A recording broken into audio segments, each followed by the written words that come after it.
ፈተና አያልቅም እኛ ከዚህ እስካልሄድን ድረስ ያንቺን ክብር ሰዎች የተዳፈሩና የወሰዱ ቀን እመኒ ነገሮች አብቅተዋል። ከሰው ልጅ ታሪክ ውስጥ መርየም የምትባል ተፈልጎ ቢሰረስ አይውሽ እመኛለሁ አለች። ፔኑን ተቀበለው። ያማል፣ አዎ ያማል። ሸክሙ ከባድ ነው፣ አዎ ሸክሙ ከባድ ነው፣ ግን ለተወሰነ ጊዜ ነው። በነገራችን እኛ ቁስል ኖሮብን የሚወጉን ሰዎች አሉ። ቆሳት በሐሳብ ዚና የመስራት ሐሳብ መጥቶላት ያውቃል። አላህ ይከፍላል። በየቀኑ ጠዋት እርግጠኛ ነኝ የምነግራችሁ ነገር ዛሬ ዩሱፍ ይመጣል ብሎ እየጠበቀ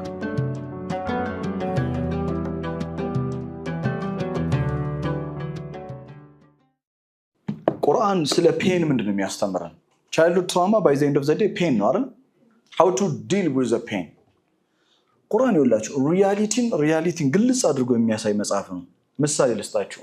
ለቀድ خلقنا الانسان في كبد ይላል ሱረቱል በለድ ምዕራፍ 9 ቁጥር 4 ላይ የሰው ልጅ የሚባለው ፍጡር ዘሩ፣ ቀለሙ፣ ቋንቋው፣ ጾታው፣ ሃይማኖቱ ሳይለይ ሰው የተባለ ፍጡር ሃርድሺፕ፣ ሳፈሪንግ፣ ፔን በከባድ መከራ ችግር ውስጥ እንዲያልፍ አድርጌ ሰርቻለሁ አለ። ይህ ሪያሊቲ ነው። ወደድንም ጠላንም እኔ አይመቸኝም ሳፈሪንግ ቢልስ አንድ ሰው ሳፈሪንግ አይ ላቭ ዩ ሶ ማች እያለ ነው የሚመጣው ደሱ።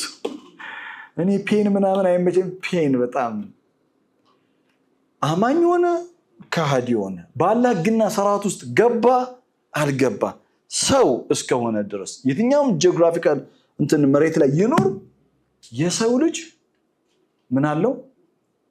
ሳፈሪንግ አለው፣ ፔን አለው፣ የሚያልፍበት ከበድ አለው። ለቀድ خلقنا الانسان في كبد የሰው ልጅ በዚህ ውስጥ እንዲያልፍ ተደርጎ ተፈጥሯል። አንድ ፊሎሶፊካል ማይንድ ያለው ሰው ግን ጥያቄ ሊጠይቅ ይችላል። ለምንድን ነው አላህ በተለያዩ ችግሮች ውስጥ እንድናልፍ አድርጎ የሚፈጥረን? ለምን ደስታ ውስጥ አድርጎ ይፈጥረን ይችላል? ሁሌ አላህ የደስታ ቀን ማድረግ ይችላል። ለምንድን ነው ይሄን ያደረገው? ቁርአን የሚነገር ምንድን ነው ይሄን ያደረገው? አላህ በውስጣችን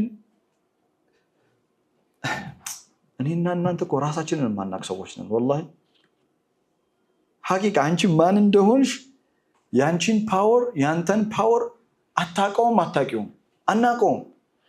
አላህ ለቀድ خلقنا الانسان في كبد ያለው የችግርና ሰፈር ውስጥ የሚያልፍ ፍጡር አድርጌ ያዘጋጃለሁ ያለው ለምን እንደሆነ ታውቃለህ? እኔና አንተ ውስጥ የተደበቀ there is a hidden spiritual power inside us በውስጣችን የተደበቀ ጥልቅ የሆነ ኃይል ብርቱ የሆነ መንፈሳዊ ጉልበት አለ። ይሄ መንፈሳዊ ጉልበት እውነተኛው ማንነታችን ነው። እውነተኛው የኻሊድ ማንነት አይኑ አይደለም፣ እጆቹ አይደሉም፣ ፊቱ አይደለም። የኻሊድ ኃይል የኻሊድ ጉልበት በውስጥ ያለ ነው። ይሄ በውስጥ ያለው መንፈሳዊ ጉልበት ተገልጦ የሚወጣው ፈተና በሚባለው ሜዳ ውስጥ ነው። ፈተና በሚባለው ሜዳ ውስጥ ነው። ለዚህ ማስረጃ ልስጣችሁ። ያዕቆብ አለይሂ ሰላም ያዕቆብ ያሰኘው ምንድነው? ሐቂቃ ምንድነው? ያዕቆብን እስከ የውመል ቂያማ ድረስ እንዲወሳ ያደረገው ምንድነው? ፈሰብሩን ጀሚል ነው አይደለም? ፈሰብሩን ጀሚል ሲል እኮ እየሳቀ አይደለም ያለው። አባት እኮ ልጁን በመናፈቅ ብዛት ከእንባ ብዛት የተነሳ አይኖቹ ጠፉ ነው የሚለው ቁርአን። ፊዚካል ሰፈሪንግ በህይወቱ የገጠመው ፔን እንባው ከመብዛቱ የተነሳ እንባው ምንድነው አይኑ ጠፍቷል ነው የሚለው።